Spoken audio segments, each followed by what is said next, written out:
Hello, everyone. Welcome to another edition of Innovation and Tech Talks. I'm your host, Joe Toppe, Managing Editor of Innovation and Tech Today. Today, we have an amazing episode. We have CEO of Celestron Telescopes, Corey Lee. Celestron is one of the largest manufacturers of telescopes in the world. So, Corey, you know what I'm most interested in speaking with you is you do have a long history in aerospace and essentially, scientific, STEM related career. So, I'm interested what got you to the executive position of a large telescope manufacturer? What your career got you here? Yeah, it's interesting. I've been with Celestron now for a total of 19 years. Wow. I've always been interested in science, and when I was growing up, I grew up in Hong Kong, right? But so there's a lot of tall buildings. There's not a lot of skies to look at, but um, it's always been interesting to just look up and see what's up there. So after graduating from college, I started working in Celestron as an engineer. Even though I was hired as an engineer, management wanted me to get to know the products really well. So I actually spent about 6 to 8 months just building telescopes, getting to know the bits and pieces that makes up a telescope really well. Um, After a couple years, I felt like I need to learn a little bit something else, right? I mean, I needed to learn about the world a little bit more. So I left and worked for an aerospace company. Worked there for a few years, but I've never forgotten how much fun I had when I worked in Celestron. Um, so, got to know how to use a telescope, gotten to see views of Andromeda galaxy. So all that has been ingrained in my mind. So one day, at that time, social management come calling again, say, hey, do you want to come back? So I decided to come back and work on telescopes again. And came back, started designing more telescopes. Some of the telescopes I designed at that time still being sold today. Slowly took on more responsibilities. And when the CTO at that time left to start his own company, I started leading the engineering team, led the whole development, product development team, and then got more involved with sales and marketing. Got to know the business well enough that when the opportunity comes, I was in a good position to become Celestron's chief executive. What were some of those early telescopes you were designing? So one that really was really interesting for me, one of the first telescope that I worked on, it's called the Ultima 2000. So it's one of the earlier Celestron computerized telescopes. It still has features, believe it or not, that it's not very common in today's telescopes. So you can use it with your motors. At the same time, you can move it with your hand. You don't find that a lot in today's telescopes.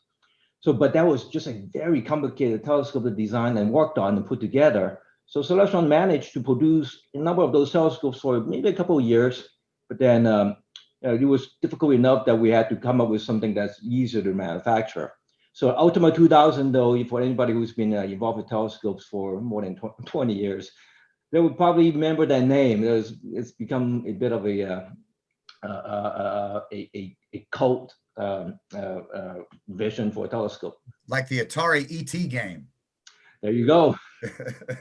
So I'm curious though, why was it so complex to manufacture? What about it as opposed to what it made, was it a new innovative design you guys were trying out? It just wasn't conducive with users, or what was the problem? Yeah, part of the problem is you got to be able to track the sky really well, right? You got to Yes. figure out where that tiny object is in the sky with such precision.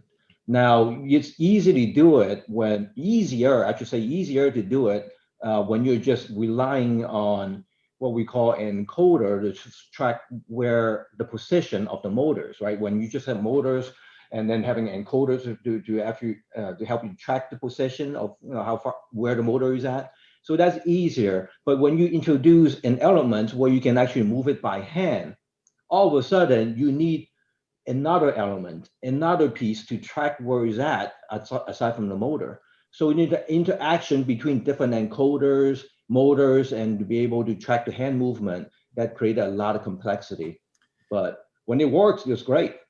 Now, most of the go-to motors, they're called, is you take your telescope, right? You put the finder scope on maybe the North Star, then you turn that go-to motor on it, and then it will then track any object in the night sky. Am I correct with that? That is correct. So some of the earlier go-to technology that we have developed, you have to align the telescope to the sky, right? Once you do that, pick up a few objects that you know of, teach your telescope what it's pointing at. Eventually, you can find everything up in the sky. With some of the newer technology, you don't even need to do that anymore. A lot of that it's automated, because we incorporate a camera. The camera becomes your eye. The Oh, computer wow. becomes your brain. So all of a sudden, you can flip a switch. It does all that for you, right? Just wait 5 minutes, and then there you go. Punch in Jupiter, you'll find it for you. Well, we have to ask before moving on, are you a backyard scientist?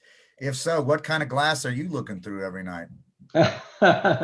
So I have a couple of little ones, right? So over the past few years, I haven't had as much time to spend in the backyard as much as I like.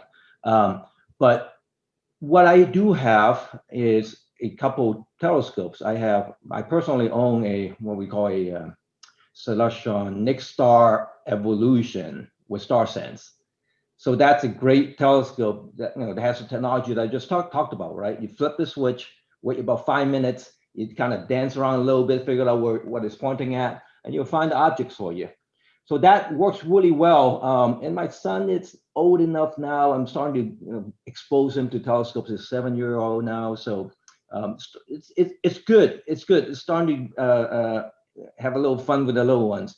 I have that, and lately we have a new telescope that we introduced early in the year, and we also won some awards with that. It's called Star Sense Explorer. Now it's not computerized, so it's not as complicated. You can move it with your hand. So how does it know what it's pointing at, right?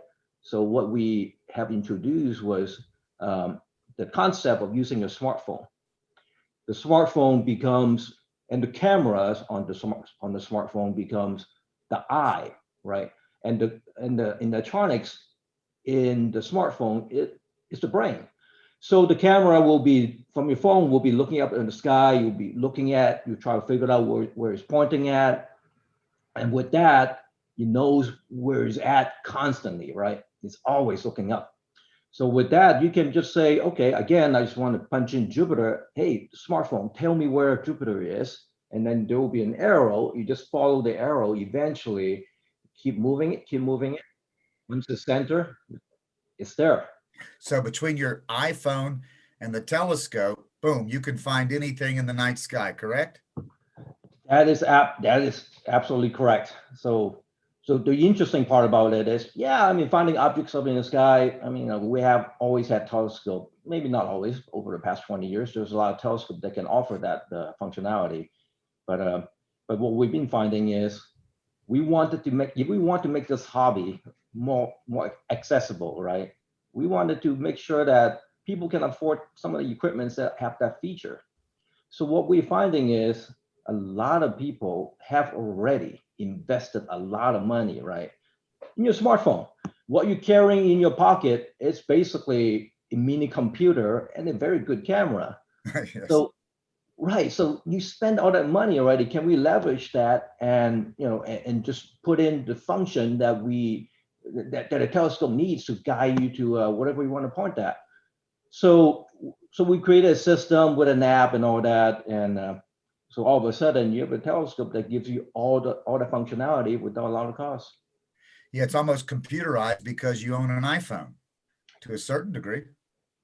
That's right. The other interesting part of this is nowadays with our culture, right, especially with the youth, everybody is just they can't walk away from your smartphone. Isn't that Yeah. true? Right. So rather than asking them to, hey, just put down your phone, come here and look at a telescope, what we want to tell them is, bring your phone, take it to your telescope, and use it along with your phone. I agree. I think you'd lose them at put your phone down if that's what you had to say. They'd be gone right there. We'll be back right after the break and a short word from our sponsors. Thanks for listening to Residential Tech Talks. Today's episode is brought to you by SONY. Sony's OLED TVs and Master Series meet the strict criteria of the top engineers and makes beautiful images a reality. Their 4K HDR TVs pair the brilliance of 4K with the brightness, color, and detail of high dynamic range. See how every scene comes to life with extraordinary realism. Discover a new level of immersive cinematic audio at home. With Dolby Atmos and acoustic surface audio, you'll enjoy three-dimensional surround sound that takes your breath away. See everything new from the world of Sony USA, including electronics, the new PlayStation 5, movies, music, and TV shows. Visit www.sony.com to learn more. You know, with this in mind and thinking about introducing, amateur astronomy and, science and exploration in general to children and youth, can you explain the difference between a reflecting and refracting telescope to our readers or our listeners? Sure. So with a refractor, it's basically we're using lenses, right, to focus light. And whereas with the reflector, we're using mirror to focus light. With a refractor, it's easy to use. It's basically, you don't need to worry about the optics being out of alignment, but it gets really expensive really quick if you want to buy a bigger telescope. With telescope, a lot of times size is everything. The bigger the telescope, the more light gathering power it has, the more resolving power, and the more powerful the telescope can become. So once you go beyond, maybe say 4 inches with a refractor, the expenses start getting up there really quickly. With the reflector, you can get bigger telescope, and it gets more expensive when the telescope gets bigger, but it's not nearly at the same rate as the refractor. You do sacrifice a little bit with some loss of contrast, but the increase in size makes up for it, right? So a lot of these big observatories, what you see is just basically a combination of both.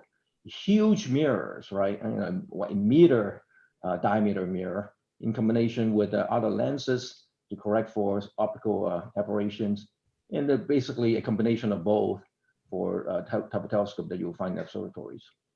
With that in mind, where is a good place to start for beginners? Do you think someone just getting into amateur astronomy should jump right into, I guess, a refracting telescope where they're using lens and glass, or eyeglass, I guess, or the mirror, the reflecting telescope? Which is the better choice for the beginner? That's it's almost like Ford and Chevy, Coke and Pepsi, right? Yeah. So there is a lot of just personal preference there. So traditionally, what we would say when we are asked that question is, there's a bit of everything for everybody. The first place to go in the past would tell everybody is, just check out your local astronomy club, talk to telescope users, and just get to know what a telescope is.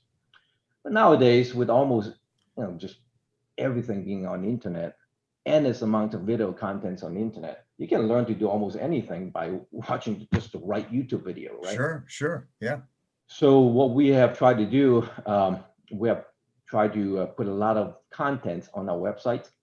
There's a area on Celestron's website called Tools for Beginners. You can find information on how to use the telescopes, as well as how to buy your first telescopes, as well as links to how to choose eyepieces, how to use filters, what is a finder scope. So I would start there. That would be a good place to start. And of course, any other content that you may be able to find on the internet.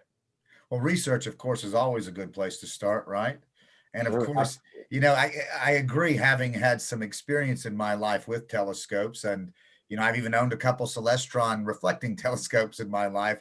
It is something like it's your own palette, whatever, you know what I mean? It can be anything, any assortment of I guess eyewear. Some people like Barlow lens, some people do not. But having said all that, in the beginning part, where can the hobby take you?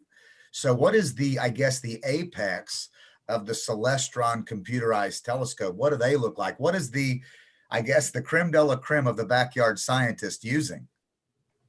So there's a lot of things you can do with a telescope, right? With a computerized telescope, so you can certainly just take it out to your backyard and observe. Just have a little fun with your family. That's always a good thing, right? Now, serious astronomers, I should say serious astrophotographers, they can easily take our products. It takes a little bit of figuring out what to do, astrophotography. But I mean, once you can also take breathtaking photos of planets and galaxies, even in your backyard, if you have the right filters in place. Now, so that's another thing you can do, right? And also, in addition to that, we have seen some of our users of telescopes using our telescope to discover and confirming discovery of asteroids. Sure, sure. So that's an interesting, in a way, kind of like citizen science that you can do even with the consumer telescope.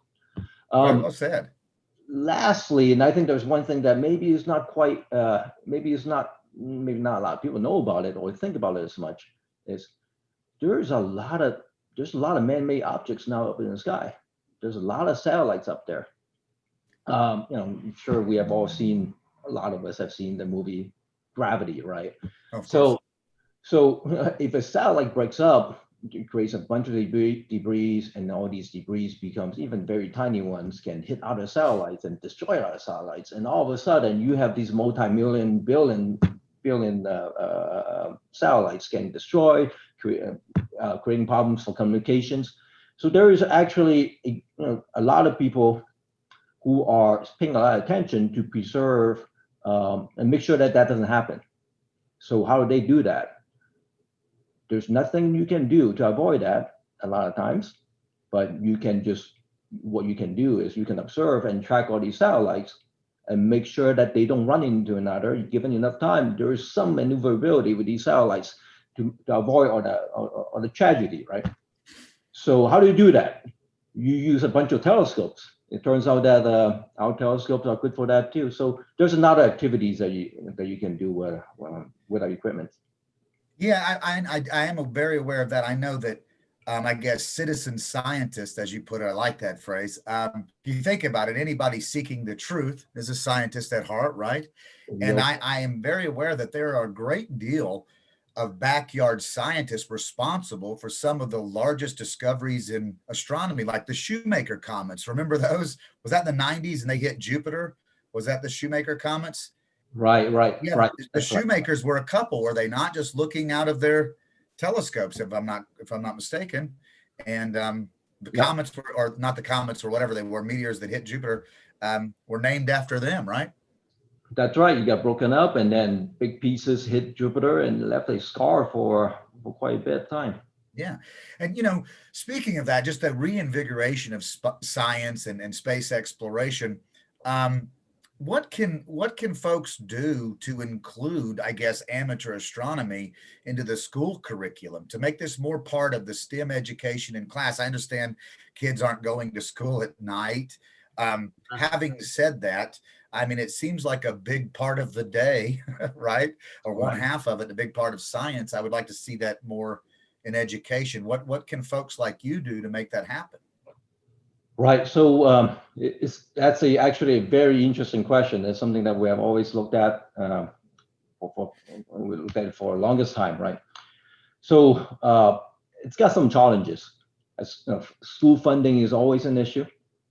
And just like you said, astronomy requires some time at night, and school is mostly taught in the morning, but it's entirely possible. I mean, I think the first thing we got to do is raise the interest in science and space again.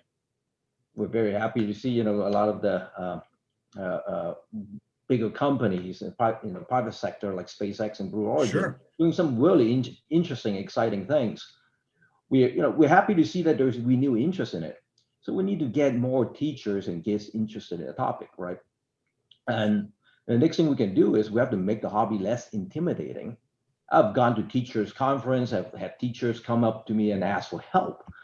They said, boy, I really want to show our kids astronomy, but the teachers themselves, they're intimidated. They didn't know exactly what to do.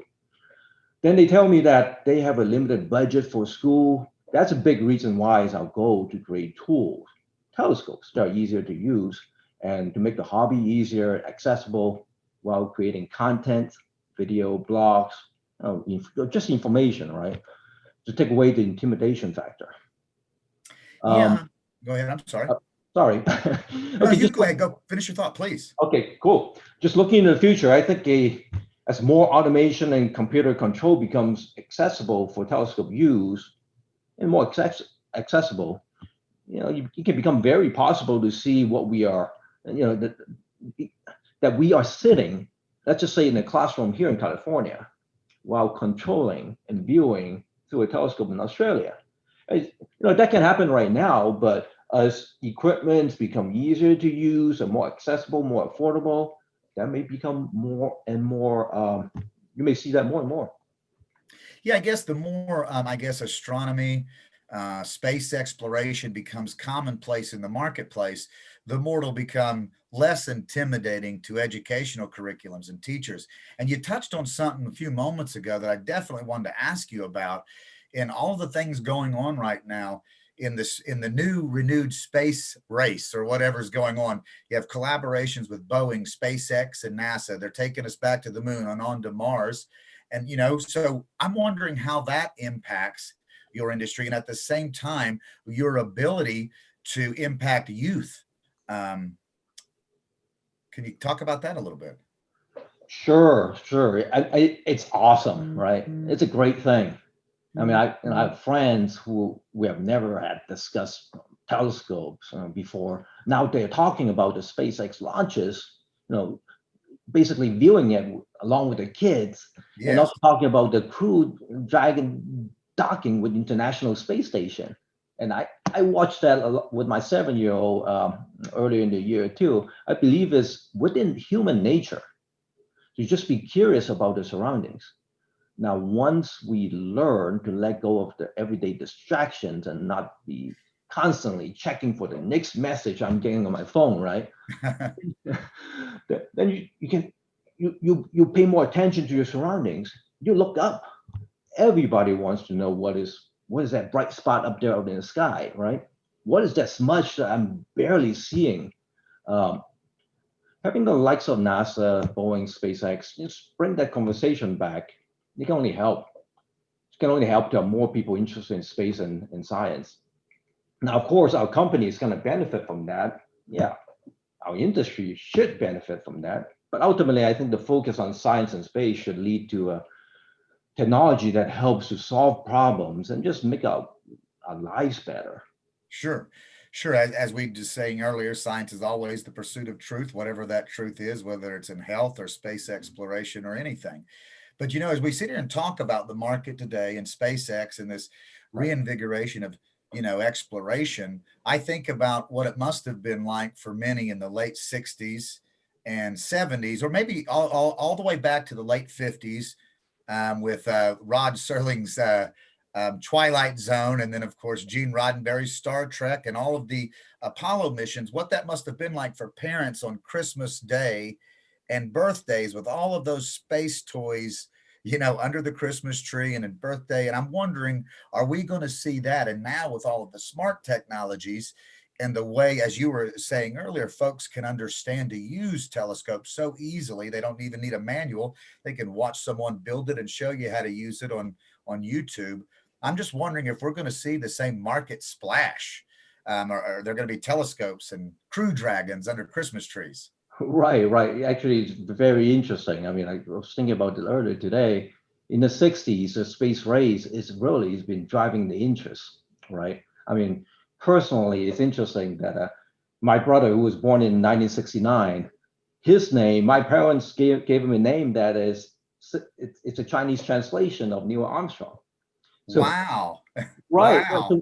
So that just shows the reach of